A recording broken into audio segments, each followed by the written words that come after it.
অতএব আমরা বইটা ভালোভাবে সম্পন্ন আলেম মাওলানা জাকারিয়া হোসেন বিন কবির ইমাম ও খতিব বনানী কেন্দ্রীয় জামে মসজিদ হুজুরকে ওনার মূল্যবান আলোচনা করার জন্য অনুরোধ করছি। আসসালামু আলাইকুম ওয়া রাহমাতুল্লাহি ওয়া বারাকাতুহু।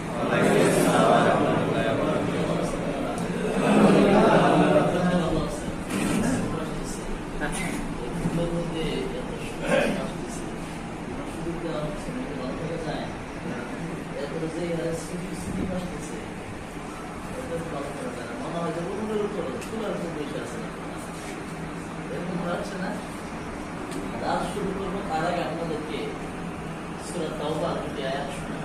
আল্লাহ لا يستأذنك الذين يؤمنون بالله واليوم الآخر أن يجاهدوا بأموالهم وأنفسهم والله عليم بالمتقين إنما يستأذنك الذين لا يؤمنون بالله واليوم الآخر أن يجاهدوا بأموالهم وأنفسهم الله تعالى সূরা তাওবাটা হলো প্রতিরক্ষা ব্যবস্থা। এই জন্য হযরত ওমর ফারুক রাদিয়াল্লাহু তাআলা আনহু খেলাফতের সময় যখন ইসলামের নতুন নতুন এলাকায় ইসলামের শিশুর ছায়াতে আসছে, তখন এলাকার মানুষগুলো চিঠি লিখল যে আমরা কোরআনের কোন অংশ থেকে পড়া শুরু করবো, শুরু থেকে পড়বো না শেষের দিকে পড়বো, উপরের দিকে পড়বো। তখন তিনি চিঠির উত্তর লিখলেন যে তোমরা সূরা তাওবার মাধ্যমে শুরু করো পুরুষেরা, আর নারীরা শুরু করবে সূরা নূরের মাধ্যমে। তো দুইটাই প্রতিরক্ষা ব্যবস্থা। পুরুষ হলো রাষ্ট্রের প্রতিরক্ষা ব্যবস্থা শুরু করবে, আর নারী হলো নিজের প্রতিরক্ষা ব্যবস্থা সূরা নূরের মাধ্যমে।